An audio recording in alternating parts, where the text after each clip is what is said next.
தி Tamil genius சேனலுக்கு உங்கள் அனைவரையும் வரவேற்கிறேன். நம்மளுடைய சப்ஸ்கிரைபர்ஸ், வியூவர்ஸ் எல்லாருக்குமே நன்றிகள். நல்லா நிறையா வியூஸ் பார்த்துட்ருக்காங்க, சப்ஸ்கிரைப் பண்ணுறாங்க. அனைவருக்கும் நன்றி. இன்றைக்கி நம்ம ஒரு பதிவுகளையும் புதுசாக பார்த்துட்ருக்கோம். அனுபவ பதிவு இது நீங்கள் தேடி போனாலும் கிடைக்காது. அதனால் இதை எல்லோரும் பாருங்கள், சப்ஸ்கிரைப் பண்ணுங்கள், ஷேர் பண்ணுங்கள். இன்றைக்கி நம்ம பார்க்க போகிறது டிப்டாப் பசங்களை நம்பி காதலிக்கலாமா? இது விதியா மதியா அல்லது லக்கா இல்லையா, கஷ்டமா லக்கா? இதுதான் நம்ம இன்னைக்கு பேச போகிற தலைப்பு. இப்போ நம்ம காலேஜில் படிக்கும்போதோ அல்லது ஒரு இடத்துல வேலை செய்யும் போதோ ஆணுக்கு பெண் மேலையும் பெண்ணுக்கு ஆண் மேலையும் காதல் வரும். சில ஆண்கள் என்ன பண்ணுறாங்கன்னா, ஒரு பெண்ணை, வசதியான பெண்ணை வளர்ச்சி போடணும் அப்படின்னாவே நிறைய பிளான் பண்ணுறாங்க. அது பெண்ணுக்கு தெரியாது, காதலிக்கப்பட போகிற பெண்ணுக்கு தெரியாது. அந்த காதல் அது வேறு மதத்தை சேர்ந்தவங்களாக இருக்கலாம், அல்லது அதே மதத்தை சேர்ந்தவங்களாக இருக்கலாம், ஏழை பையனாக இருக்கலாம். இல்லை பணக்கார பொண்ணை பார்த்து எப்படியாவது இதை கவர் பண்ணிட்டா நம்மளுடைய வாழ்க்கை உழைக்காமலேயே நல்ல சந்தோஷமாக பெரிய மாடி மனையில், பெரிய பங்களாவில் பல கோடிக்கு சொத்துக்கு அதிபதி ஆகலாம். இது மாதிரிலாம் பிளான் பண்ணுறாங்க. இது நிறைய பேருக்கு என்ன நினைக்கிறாங்கன்னா, அந்த இனக்கவர்ச்சின்னு சொல்லுவோம். பையன் அழகாக இருக்கான், பொண்ணு கொஞ்சம் சுமாராக இருக்கும், இல்லை அதே அளவு அழகாக இருக்கும். அந்த பொண்ணுக்கு பையனை பிடிச்சிருக்கு. ஆனால் அந்த பையன் பேக்ரவுண்டு என்ன அப்படிங்கிறத பற்றி சிந்தனை பண்ணுறதே இல்லை. அதாவது இவங்க நல்லா வசதியாக இருப்பாங்க, பெட்டில் தான் தூங்கி பழக்கம், தரையில் தூங்கி பழக்கமே இல்லை, நல்ல உடைகள் உடுத்துவாங்க, டாய்லெட், பாத்ரூம், ரெஸ்ட் ரூம் எல்லாமே நீட்டாக இருக்கும், க்ளீனாக இருக்கும். ஆனால் இந்த பையனை பார்க்கும்போது அவர் இருக்கிறது ஒரு குடிசையாக இருக்கும். அது எல்லாமே அடிப்படை தேவைகள் நிறைவேறாத ஒரு இடமா, வீடாக இருக்கும். இந்த பொண்ணு கல்யாணமானால் அங்கே தான் போய் வாழ்க்கை நடத்தணும். இல்லைன்னா அவர் செய்கிற வேலைக்கு தகுந்த ஒரு குடும்பம், ஒரு வீட்டில் தான் இருக்க முடியும். இல்லை நீங்கள் எங்கள் வீட்டில் இருங்கன்னா அப்பா அம்மா சம்மதிப்பாங்களா? நீ குடும்பத்தை எதிர்த்து கல்யாணம் பண்ணிக்கிட்ட, அவங்க உடனே இதுக்கு சரி அப்போ நான் அவங்களுக்கு இவ்வளோ தர்றேன்னு சொல்லி கொடுப்பாங்களான்னா அந்த மன வருத்தத்தில் எந்த பெற்றோரும் செய்ய மாட்டாங்க. சில பேர் இந்த பொண்ணு கல்யாணம் பண்ணிக்கிட்டான உடனே தண்ணி தலையில் ஊற்றி தலை முழுகிட்டேன், இனிமேல் வேண்டாம் அப்படின்னு சொல்கிறவங்களும் இருக்காங்க. உதாரணமாக நான் ஒரு நிகழ்ச்சிகளை சொல்கிறேன். என்னுடைய கம்பெனிக்கு இன்ஸ்பெக்டர் ஆஃப் ஃபேக்ட்ரிஸ்லேருந்து ஒரு பியூன், ஒரு கிளர்க்கு, அவர் மாதம் ஒரு தடவை அந்த இன்ஸ்பெக்டர் ஆஃப் ஃபேக்ட்ரிஸுங்கிறது பெரிய தலைவலி.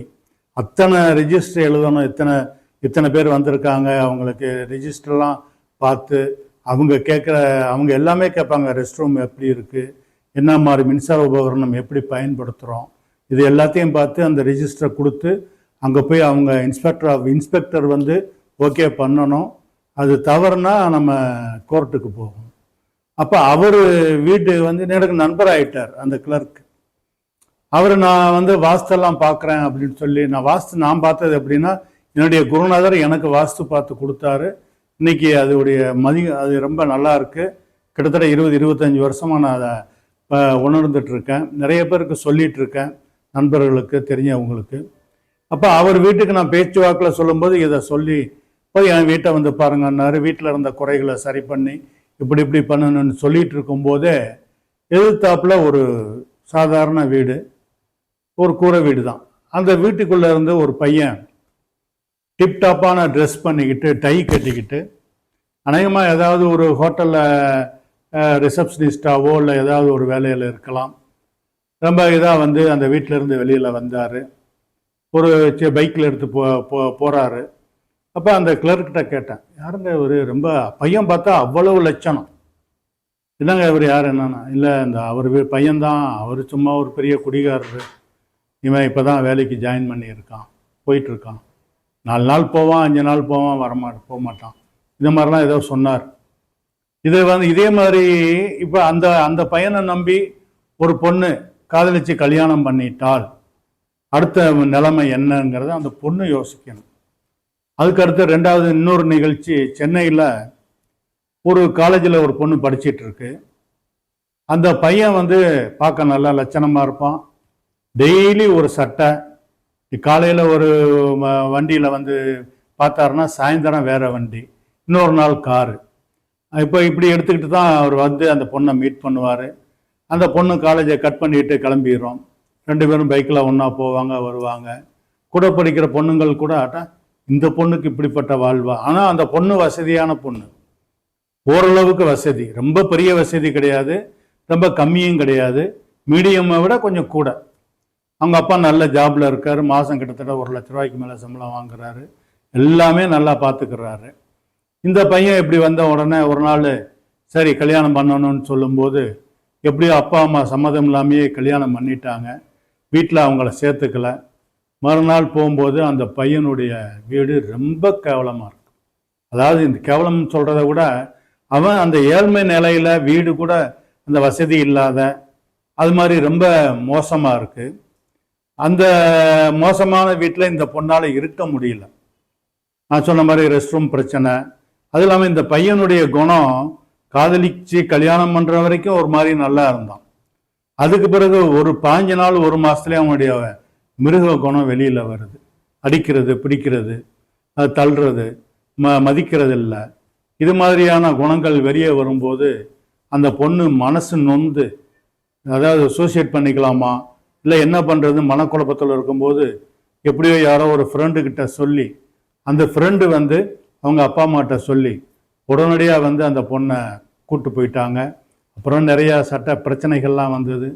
டைவர்ஸ் வாங்குறதுக்கே கஷ்டப்பட்டு டைவர்ஸ் வாங்கிட்டு அந்த பொண்ணு மறுபடி கொஞ்ச நாள் கழித்து அவங்க அப்பா அம்மா பார்த்த பையனை கல்யாணம் பண்ணி வசதி வாய்ப்பெல்லாம் பார்த்து கல்யாணம் பண்ணி கொடுக்குறாங்க. அதனால் இப்போ நம்ம சொல்ல வந்தது காதல் தவறல்ல, கல்யாணம் தவறல்ல.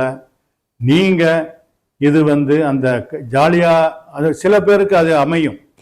இந்த பொண்ணுடைய வீடு வசதி இல்லாமல் இருந்தால் கூட பையன் பெரிய வசதியாக பெரிய கோடீஸ்வரனாக இருப்பான்.